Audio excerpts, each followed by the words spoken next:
ஓம் சக்தி. ஓம் ஆதிபராசக்தி. என் அன்பு குழந்தையே, கடந்த பாதைகள் உன்னை கலங்க வைத்தாலும் வலம் வரவிருக்கும் பாதைகள் உன்னை வாழ வைக்கும்.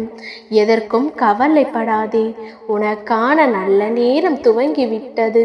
இனி நீ எதிர்பார்த்தது போல உன் வாழ்வு அமையும் என்றும் என் அருளும் ஆசீர்வாதமும் உன்னுடன் நிறைந்திருக்கும். எதையெல்லாம் இழந்தாயோ அதைவிட அதிகமாக உன்னை வந்து சேரும். நீ வாழ்வில் எல்லா வளமும் பெற்று மகிழ்ச்சியாக முன்னோக்கி செல்லும் காலம் மிக அருகில் வந்து கொண்டிருக்கிறது. அதற்கான அறிகுறிகளை இப்பொழுதிருந்தே உணர்வாய். கூடிய விரைவில் நீ சற்றும் எதிர்பாராத செய்தியை செவி குளிர கேட்பாய்.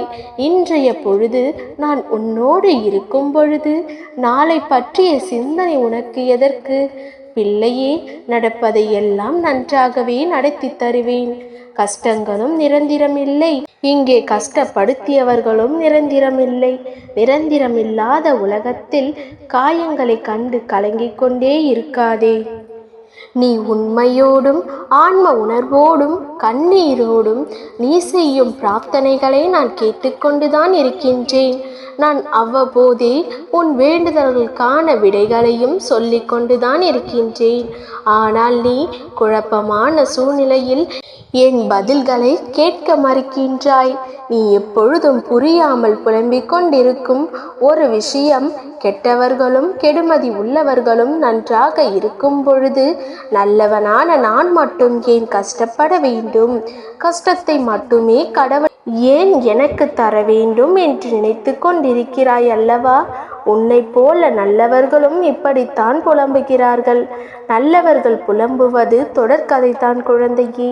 நான் உன்னிடம் பிரதிச்சமாக விலக வேண்டும் என்றால் கஷ்டப்பட்டு தான் ஆக வேண்டும். ஏனெனில் நான் நல்லவர்கள் மனதில் மட்டுமே வாழ முடியும். இப்படி கஷ்டப்படுத்தி வாழ்வதால் என்ன பலன் என்று நீ நினைக்கலாம். இப்பொழுது கூறுகிறேன், நான் உனக்கு சோதனைகளை தரவில்லை. நான் உன்னை கஷ்டப்படுத்தவில்லை. உன்னை நான் பக்குவப்படுத்தி கொண்டிருக்கின்றேன். எப்பொழுதும் உன்னுடைய தகுதிக்கும் தாங்கும் சக்திக்கும் ஏற்பத்தான் கஷ்டத்தை தருகிறேன். இதை உன்னால் சமாளிக்க முடியும் என்று தெரிந்த பிறகே கஷ்டம் வருகிறது. பிரச்சனைகளையும் சிக்கல்களையும் நீ எதிர்கொள்ளும் பொழுது வேகமாக செயல்படுவாய். முன்பை விட அதிவேகமாக சிந்திக்க துவங்குவாய். என்ன செய்வது, எப்படி செயல்படுவது என்று திறம்பட யோசிப்பாய். இதன் மூலம் இப்பொழுது உள்ள நிலையை விட பல மடங்கு உயர்வடைய வேண்டும் என்பதற்காகவே இதை உனக்கு கொடுத்தேன். ஆனால் இனி கவலைப்படுவதற்கு ஒன்றுமில்லை. உன் வாழ்வில் இருள் நீங்கி பிரம்ம முகூர்த்தம் ஆரம்பமாகிவிட்டது. அப்படியே உன் பிரச்சனைகளும் கஷ்டங்களும் முடிந்து போகும். சோர்ந்து போகாதே, தைரியமாக இரு. இதோ உன்னோடு தான் இருக்கின்றேன், உன் அம்மா. நம்பிக்கையோடு இரு குழந்தையே.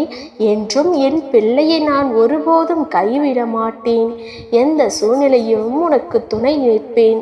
நல்லதே நினைக்கும் என் பிள்ளைக்கு உன் தாயானவள் எப்படி உனக்கு கெட்டதை வழங்குவேன்? நல்லதே இனி உன் வாழ்வில் நடக்கும். சோதனைகளை கண்டு சோர்ந்து போகாதே என் தங்கமே. உனக்கான சோதனைகள் எல்லாம் தீரும். உனக்கான நல்ல காலம் துவங்கும். நம்பிக்கையோடு காத்திரு. அம்மா நான் இருக்கின்றேன். ஓம் சக்தி.